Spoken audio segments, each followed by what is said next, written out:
Say, will somebody please pass the ketchup?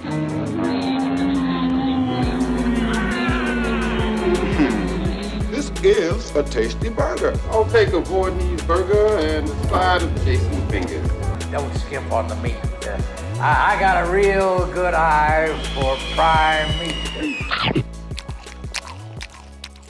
Welcome to Hamburgers Horror, the home of meat, monsters, and Michael Myers. I'm Noah Hook, and today I'll be ranking all 12 films in the Halloween franchise so far, including the newly released Halloween Kills. Halloween is one of the messiest, most complicated franchises in terms of quality and continuity. I think it includes some of the very best and the very worst that the horror genre has to offer, but there's also quite a few I have mixed feelings on. The glue holding it all together is Michael, though, the shape arguably most responsible for the slasher craze of the 80s. He too has seen many ups, downs, motivation changes, and total reboots, but over 4 whole decades he has consistently brought us a wide variety of kills and scares. After the release of Halloween ends, I'll make rankings for my favorite renditions of Michael and his masks, but for right now I'm looking at the movies as a whole. So I'm not ranking the Halloween movies by how much I like them, I'm trying to take an objective look at them. There is a ton that goes into this, but to break it down quickly, I'm looking at a few key things. First is the ambition of the movie, how much the writers, directors, and producers put into the script, plot, and originality. Second is the production quality, including things like the acting, cinematography, music, and set design. Third is the quality and continuation of Michael and the series, meaning how well the movie retains and creates Michael's purpose and timeline, as well as how well it fits in with the rest of the franchise. Fourth is the quality of the special and visual effects, specifically in relation to the kills. And finally, how scary and/or entertaining the final product actually is. I won't specifically go into each and every one of those criteria for each and every movie, but know they are a part of my rankings. If you want to hear more specific thoughts on each film, be sure to go check out my full reviews for each one. Here I'll be only noting a few things I like and dislike about the movies, but those are way more in depth. And before I jump in, I have to give the usual horror YouTuber preamble. While I'm trying to look at these movies objectively, it's impossible for things like personal preference to not impact my list. The Halloween fanbase is humongous and at times very divided. I'm always curious to hear other people's opinions, so please share your rankings with me down below. I'd love to see them. Alright, I think I've covered my bases. Why don't we jump into the rankings? Number 12. There are 2 films in the franchise that are usually called the worst of the worst, and it's for pretty good reason. This has remained true on my list as well, and while it won't be until about halfway up the list I think the movies actually start getting decent, I think Rob Zombie's Halloween 2 is the worst of the bunch.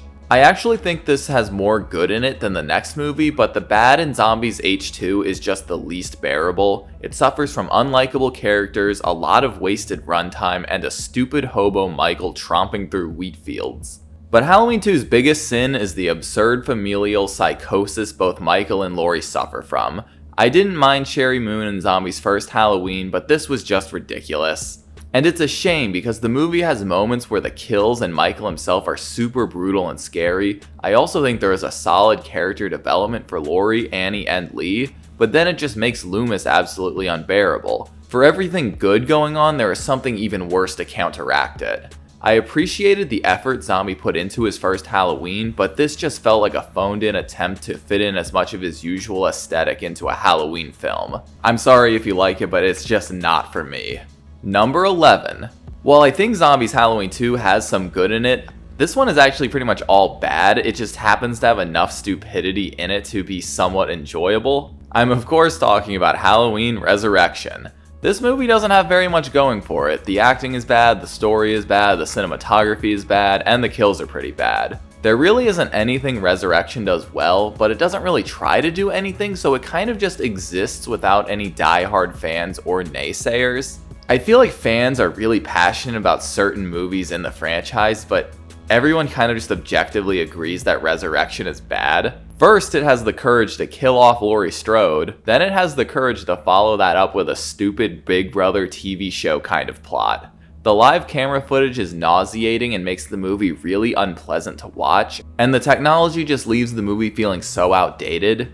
Sarah is the single most boring final girl in the franchise. I dislike her way more than Tina. The other characters are boring archetypes, and finally, we got fucking Kung Fu Busta Rhymes turning the film into a comedy when he's on screen. But on the other hand, Kung Fu Busta Rhymes beats the shit out of Michael, so I guess there's some entertainment value in that. Number 10. There is a particular Halloween movie where I can identify a significant drop in quality, and it is the one I find most responsible for the sad state this franchise has been in for decades. This dishonorable distinction goes to my personal least favorite Halloween, Part 5, The Revenge of Michael Myers. Part 4 was able to successfully bring back Loomis and Michael while still ushering in a new generation of characters for us to care about. And Halloween 5 decides to kill our beloved Rachel really early in the film and replace her with Tina. I don't hate Tina as much as some people, but she is no Rachel Carruthers. You take sweet sympathetic Jamie and make her mute for no good reason, and you somehow make the mask even worse. This is by far the worst Michael has ever looked. It still has some of that genuine Halloween feel to it, so I'm sure some have nostalgia for it, but it just completely drops the ball. The script was so poorly chopped together they had to invent the Man in Black after the fact to attempt tying up loose ends, and it is the Man in Black's presence that truly ruins not only this movie, but the one that followed. It at least has Donald Pleasance, but even he is acting aggressively out of character at times. It does have some enjoyable kills and practical effects, but I will never forgive it for that stupid shot of Michael bumbling through a stream. Number 9. Following Halloween 5 is the movie that suffered most from its shortcomings, its immediate sequel, The Curse of Michael Myers. The movie was doomed the moment the writers decided to lean into the Man in Black. This resulted in the Cult of Thorn and has us discover that Michael has been more or less a slave to the will of evil druids his entire life. Who thought that was a good idea?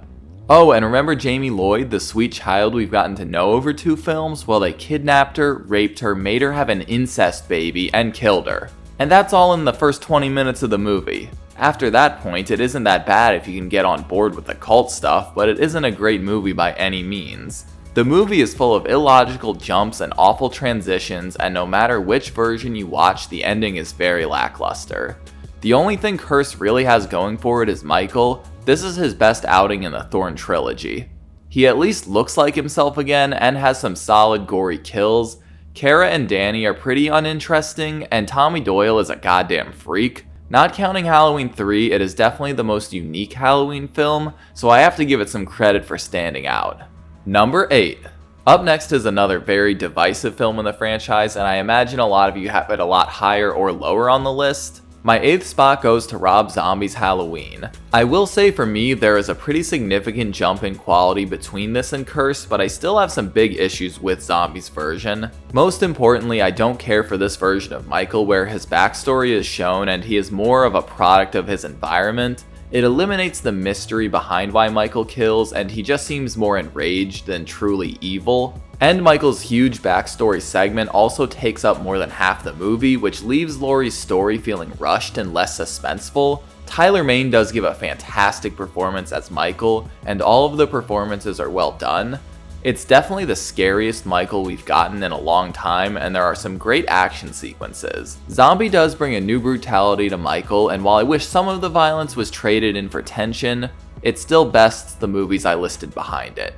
While I don't love Zombie's contribution to the Halloween universe, it was still a step up from most of its immediate predecessors. Number 7. The Halloween that I think stands out most between Halloween 5 and Rob Zombie's H2 is actually the one celebrating its first 20 years. I'm of course talking about H2O, the first of Laurie Strode's triumphant returns. H2O came out 2 years after Scream, and boy does it show. If you want a Halloween with snarky quips, meta horror references, and yet another child of Laurie, this is the one for you. Oh, and don't forget about CGI Michael. It's not the first to have some humor, but H2O is the first to inject a lot of comedy into the script, and while it was welcome at the time, it also feels like a late 90s time capsule. I do like Michael in this one. He has some of that urgency from the original that most of the sequels are lacking. There are a few memorable moments like the bathroom scene, and this drunk version of Laurie makes a lot more sense than the 2018 version we got, but it does feel a bit bland when compared to a lot of the other movies. There's nothing that really makes me want to return to it. I can't remember anyone's names outside of Laurie, John, and Ronnie. There is nothing really bad about H2O, but it just feels like a lackluster return for Laurie. For me, it's a middle-of-the-road Michael movie. It's lucky enough to bring back Jamie Lee, but if it weren't for that, I don't think it would be nearly as loved. Number 6. Starting off the top half of my list is one of the most recent entries, Halloween 2018, otherwise known as H40. I feel like this is the first one I can honestly say is an all-around decent Halloween film. It successfully captures the mood of the original, has decent characters and development, and has some top-notch cinematography. Most importantly, this current incarnation of Michael by James Jude Courtney may just be the single best Michael, but I'll wait for the trilogy to end before announcing any such claims. But Michael not being related to Laurie is what this damn franchise needed. It had become so damn reliant on that crutch, and it was never as interesting to me as OG Michael. Of course, he ends up at Laurie's, but as Kills makes super clear, that had more to do with stupid-ass Sartain. Speaking of, there are a few key issues that really detract from 2018 for me. Number 1 is Sartain. He is so unnecessary and his heel turn is just ridiculous. Number 2, I am not a fan of what they've made Laurie out to be. Her obsession with Michael is way too over the top, and she, as well as a few characters, don't feel like real people anymore. That comes down to the script, which I think is by far the weakest aspect of 2018, which is really a shame. Number 5. I'm sure you've all been wondering where this would land on my list, and I'm sure quite a few of you will not approve of it being this high up, but my number 5 spot goes to Season of the Witch. It's obviously the odd duck of the franchise, having nothing to do with Michael, but it is still a pretty solid film. It has one of the best soundtracks, a great Halloween-y vibe, and a batshit crazy plot that you'll either love or hate. It's got an evil Irish toy maker, murderous androids, and an obnoxious jingle that will play in your head for weeks. And of course, Mr. Tom Atkins. I do have issues with Season of the Witch though. It is a very slow movie. There are some very long segments where the plot kind of just dawdles along, and a lot of the film's premise doesn't get properly explained by the end of the movie. I don't think the masks live up to their important role, and don't even get me started on Stonehenge. It does have some great practical effects, a few really tense scenes, and one of the greatest endings in horror movie history. I don't think the entire film matches up with the fantastic finale, but it's still a fun watch that doesn't require a bunch of Michael movies to be watched beforehand. Number 4. Right now, I think the 4th best Halloween goes to Kills. If you watched my initial response video, you'll see that I was pretty positive, and I still stand behind most of what I said. First and foremost, the kills are phenomenal. I was going to make a top 10 kills for the franchise, but quite frankly, this movie would take up nearly every spot. But kills aren't the only thing working well for me. It's a fast-paced, well-shot joyride. Halloween Kills is fun, which may not be what you ideally want in a Halloween movie, but I'll take it over most of what we've been given through the years. There are definitely big script and dialogue issues, I will not deny that, but I personally think they are less damaging than in 2018, which a lot of people find really superior to this. I don't get it, to be honest. I thought the dialogue was just as bad in 2018, except you're getting so much more of it. At least in this, we're just with Michael most of the time. I thought 2018 was pretty generic, but I think Halloween Kills has a very distinct vibe, and it perfectly captures the feeling of Halloween. My opinion may change with future viewings, but as of right now, this is the first movie on the list I can say I genuinely enjoy and would willingly watch for my own entertainment on a given Saturday morning. From the flashbacks to the practical effects, all the way up to the humor, I think most of Halloween Kills works. I especially appreciate Laurie's slow revelation that Michael doesn't care about her, even though I'm not sure that will go anywhere with Halloween Ends. They dive into Michael's mind without going too far, they somewhat successfully pull off the angry mob aspects of part 4, and they really successfully make me feel something for a bunch of Michael's victims, which I honestly think is a first, and is especially impressive given how fun the movie is. Yes, the Tommy Doyle character sucks, and that is a shame, and yes, the plot basically doesn't move forward, but that's pretty much what I expected from this one. I was not expecting Laurie and Michael to duke it out the whole movie. I'm not sure what everyone expected from it, but... Number 3. If you've been paying attention, you know that all we have left are Michael's first 3 outings. They are my favorites by quite a bit, and my number 2 and 3 picks are essentially tied, but I had to pick a winner. With all my criteria considered, I gave the number 3 spot to Halloween 4, The Return of Michael Myers. I was honestly surprised how much I enjoyed Return when I rewatched it for the channel. It was an impressive return to form and an impressive continuation of the story considering they no longer had Laurie. While Michael's mask leaves a lot to be desired, this is my absolute favorite Dr. Loomis. Something about that weird Abe Lincoln diner scene, it just feels so right. Not to mention the series' most wasted opportunity, Jamie Lloyd. While 5 and 6 completely butcher the character, Jamie was a fantastic new addition to the series in part 4. She added this innocence and instilled this want to protect her into the audience. Rachel is a smart, brave final girl and a solid replacement for Laurie. I also really like the Smith's Grove opening, badass Sheriff Meeker, and the drunken mob, which is an aspect Kills clearly borrowed from. This was the movie where Halloween and Michael became a proper franchise, but even though it's pretty clearly a cash grab, you can still see a lot of love and care went into it. It has some classic kills, some great chase sequences, and some of the best characters in the entire franchise. Number 2.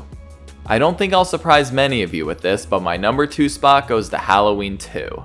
I actually enjoy Halloween 4 a bit more than this one, but all things considered, H2 is the superior film.